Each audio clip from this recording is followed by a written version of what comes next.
नमस्कार दोस्तों, स्वागत है आपका कक्षा 12 अर्थशास्त्र के त्रैमासिक पेपर के महत्वपूर्ण क्वेश्चन आंसर सीरीज में।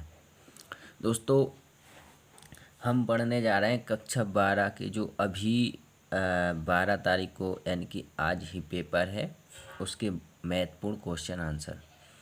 जो उसमें क्वेश्चन आएंगे, पूछे जाएंगे, वो मैं आपको बताने जा रहा हूँ। ठीक है। उपयोगिता की परिभाषा दीजिए। किसी वस्तु का वह गुण, शक्ति या क्षमता जिसके द्वारा किसी व्यक्ति की आवश्यकताओं की पूर्ति होती है, उपयोगिता कहलाती है। वेरी वेरी मोस्ट क्वेश्चन है, ध्यान रखना, अच्छे से इनको करते जाना। नेक्स्ट क्वेश्चन है आपका, कीमत रेखा किसे कहते हैं या इसी को कहते हैं बजट रेखा क्या है? तो कीमत रेखा या बजट रेखा दो वस्तुओं के विभिन्न संयोगों को प्रकट करती है जिन्हें उपभोक्ता एक दी हुई मौद्रिक आय तथा वस्तुओं की कीमत पर खरीद सकता है। ठीक है, अगला क्वेश्चन देखते। ये आपका सबसे वेरी इम्पोर्टेंट क्वेश्चन है। सामान्य वस्तु से आप क्या समझते हैं? तो जब उपभोक्ता की आय में वृद्धि होती है तो वस्तु की मात्रा में वृद्धि होती है तथा उपभोक्ता की आय में कमी आने पर वस्तु की मात्रा में कमी आ जाती है। इस प्रकार की वस्तुएं सामान्य वस्तुएं कहलाती हैं।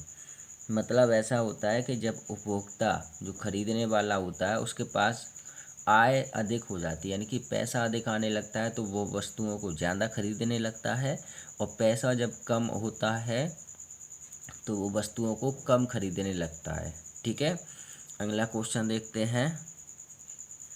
ये भी क्वेश्चन बहुत मोस्ट है। गिफिन विरोधाभास से आप क्या समझते हैं या मांग के नियम का एक अपवाद लिखिए। गिफिन विरोधाभास बहुत मोस्ट क्वेश्चन है, पूछा जाता है। मांग के नियम का सबसे महत्वपूर्ण अपवाद गिफिन का विरोधाभास माना जाता है। निम्न कोटि की वस्तुओं को गिफिन वस्तुएं कहा जाता है, जैसे देसी घी की तुलना में डालडा, गेहूं की तुलना में बाजरा। इन वस्तुओं पर मांग का नियम लागू नहीं होता है, अर्थात इन वस्तुओं की कीमत कम होने पर भी इनकी मांग में वृद्धि नहीं होती है। अगला क्वेश्चन है, मांग की कीमत लोच से आप क्या समझते हैं? दोनों में से बहुत मोस्ट क्वेश्चन है।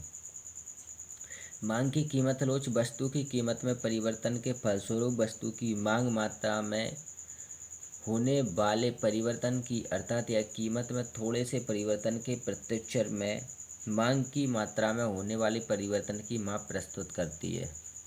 ठीक है, अगला है, मांग की आय लोच से आप क्या समझते हैं? ये कीमत लोच था और ये आय लोच। किसी वस्तु की मांग की आय लोच से आशय है कि वस्तु की कीमत के स्थिर रहने पर उपभोक्ता की आय में परिवर्तन के परिणाम स्वरूप उसके द्वारा खरीदी जाने वाली वस्तु की मांग में कितना परिवर्तन होता है। ठीक है, नेक्स्ट क्वेश्चन, ये आपका बहुत इंपॉर्टेंट क्वेश्चन। उपभोक्ता संतुलन की परिभाषा दीजिए। उपभोक्ता संतुलन की स्थिति में तब माना जाता है जब उसको अपनी आय से अधिकतम संतुष्टि प्राप्त हो रही हो। उपभोक्ता के संतुलन से आशय इस बात की जानकारी करना है कि उपभोक्ता अपनी आय से अधिकतम संतुष्टि कैसे प्राप्त करता है। ठीक है, अगला क्वेश्चन है, उपभोक्ता बजट को समझाइए।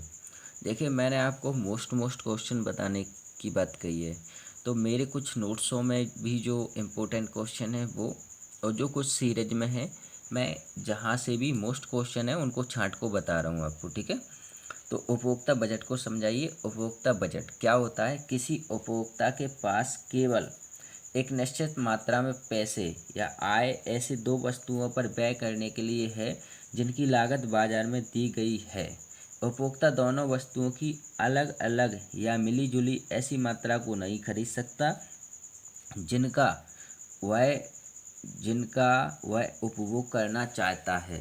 उपभोक्ता के लिए उपलब्ध उपभोग बंडल दोनों वस्तुओं की कीमत तथा आय दोनों वस्तुओं की कीमत तथा उपभोक्ता की आय पर निर्भर करता है। निश्चित आय तथा दोनों वस्तुओं की कीमतों को देखते हुए उपभोक्ता केवल उन्हीं बंडलों को खरीद सकता है जिनका मूल्य उसकी आय से कम या बराबर है। ओके, तो ये क्वेश्चन हो गया। अगला क्वेश्चन देखते हैं। अगला क्वेश्चन है, एक दिष्ट अधिमान या मोनोटोनिक प्रेफरेंस से आप क्या समझते हैं? एक दिष्ट अधिमान यह इस मान्यता पर आधारित है कि उपभोक्ता कम वस्तु की बजाय अधिक वस्तु लेना पसंद करता है, क्योंकि अधिक वस्तु के उपभोग से अधिक संतुष्टि संभव है। एक मैंने एग्जाम्पल आपके सामने प्रस्तुत किया है। मान लो ये 2 गिलास हैं, इनमें दूध भरा हुआ है, इसमें भी दूध है, इसमें भी दूध है, लेकिन देखो ये आधा भरा हुआ है और ये पूरा भरा हुआ है, तो व्यक्ति इसको लेना पसंद करेगा क्योंकि ये ज़्यादा भरा हुआ है, इससे उसको अधिक संतुष्टि प्राप्त होगी। ठीक है, अगला क्वेश्चन देखते हैं। अगला है, निम्न स्तरीय वस्तु को परिभाषित कीजिए कुछ उदाहरण देकर। देखिए मोस्ट क्वेश्चन है जी। कुछ इस प्रकार की वस्तुओं जिनके लिए मांग उपभोक्ता की आय के विपरीत दिशा में जाती है को निम्न स्तरीय वस्तुएं कहा जाता है। उपभोक्ता की आय जैसे जैसे बढ़ती है, निम्न स्तरीय वस्तुओं की मांग घटती जाती है, और आय जैसे जैसे घटती है, निम्न स्तरीय वस्तुओं की मांग बढ़ जाती है। ठीक है, निम्न स्तरीय वस्तुओं के उदाहरण निम्न हैं, जैसे निम्न स्तरीय खाद्य पदार्थ, मोटे अनाज व देसी घी की तुलना में वनस्पति घी आदि। अब मोस्ट क्वेश्चन है, स्थापन को परिभाषित कीजिए। ऐसी 2 वस्तुओं के उदाहरण दीजिए जो एक दूसरे के स्थापन हैं।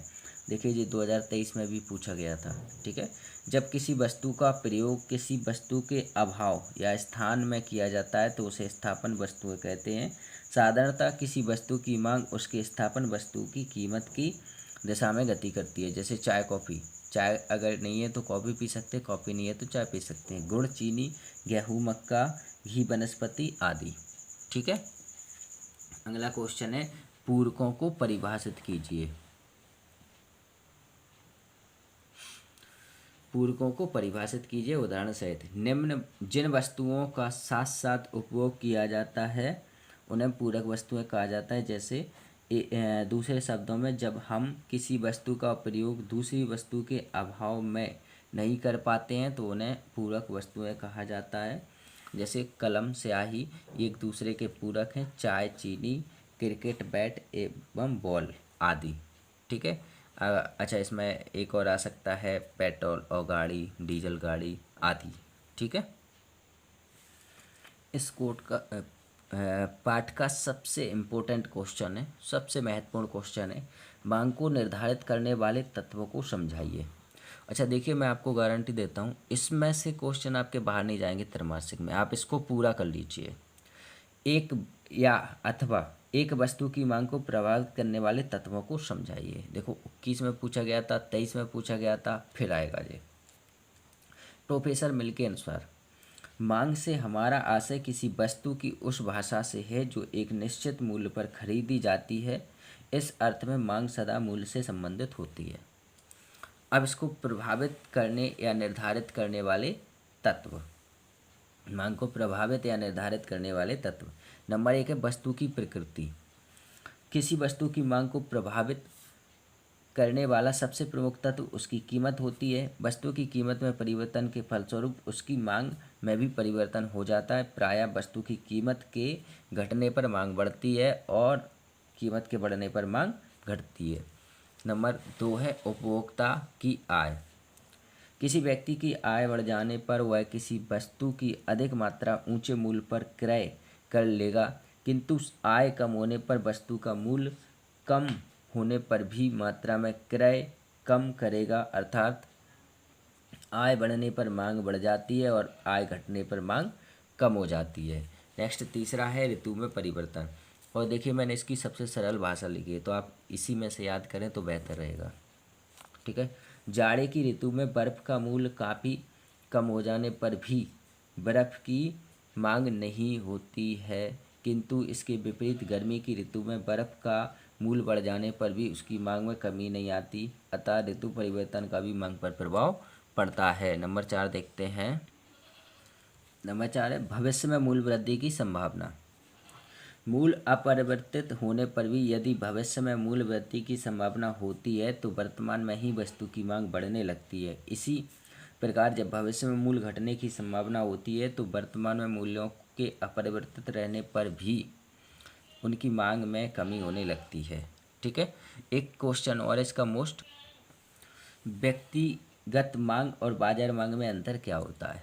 व्यक्तिगत, ठीक है, तो व्यक्तिगत मांग और बाजार मांग। उत्तर देखिए अब, नंबर 1 है व्यक्तिगत मांग वह मांग है जो अन्य बातें समान रहने पर भी किसी वस्तु की कीमत तथा व्यक्ति द्वारा खरीदी गई मात्रा के संबंध को दर्शाता है।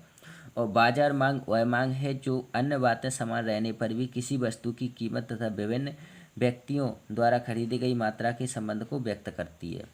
नंबर 2 है व्यक्तिगत मांग, एक व्यक्ति की मांग होती है और बाजार मांग में उपस्थित बहुत सारे व्यक्तियों की मांग होती है। नंबर 3, व्यक्तिगत मांग मूल्य तथा एक व्यक्ति द्वारा मांगी गई मात्रा में फलनात्मक संबंध को दर्शाती है। और इसमें क्या हो जाएगा, बाजार मांग मूल्य तथा विभिन्न व्यक्तियों द्वारा मांगी गई मात्रा में फलनात्मक संबंधों को दर्शाती है। नंबर 4 है आपका, विभिन्न कीमतों पर एक व्यक्ति द्वारा मांगी जाने वाली मात्रा व्यक्तिगत मांग है। और इसमें हो जाएगा विभिन्न कीमतों पर अनेक व्यक्तियों द्वारा एक वस्तु की विभिन्न मात्राओं की मांग का जोड़ बाजार मांग है। नंबर 5 है एक व्यक्ति व्यक्तिगत मांग को प्रभावित कर सकता है और एक व्यक्ति कभी भी बाजार मांग को प्रभावित नहीं कर सकता है। तो ये अपना सबसे मोस्ट क्वेश्चन था। इसका एक और बहुत बेहतरीन क्वेश्चन है और सबसे ज़्यादा पूछा भी जाता है, बजट लाइन क्या है? बजट लाइन का अर्थ बताइए। यह दो वस्तुओं के संभावित सभी संयोगों का ग्राफिकल प्रतिनिधित्व कहलाता है जिन्हें दी गई आय तथा कीमतों से इस प्रकार खरीदा जा सकता है ताकि प्रत्येक संयोग की लागत उपभोक्ता की मौद्रिक आय के बराबर हो। ठीक है, तो ये आपके क्वेश्चन थे और मैंने ये मोस्ट क्वेश्चन बताने का प्रयास किया आपको, साथ में आंसर बताने का इसलिए प्रयास किया है कि क्योंकि पेपर नज़दीक है, आज ही पेपर है, किसी को मिलता है किसी को नहीं मिलता है, इसलिए मैंने इसका सॉल्व सहित बताने की कोशिश की है। और आने वाले दिनों में हम सारे सब्जेक्टों के आपको वीडियो बना के उपलब्ध करवाएंगे। मोस्ट क्वेश्चनों के कोशिश करेंगे कि छोटा वीडियो हो, उसमें क्वेश्चन ज़्यादा हो। ठीक है, तो चलिए, यहाँ तक अगर अच्छा लगा है तो वीडियो को लाइक कर दीजिए, चैनल पर को सब्सक्राइब कर दीजिए और अपने दोस्तों को शेयर ज़रूर करिए। धन्यवाद।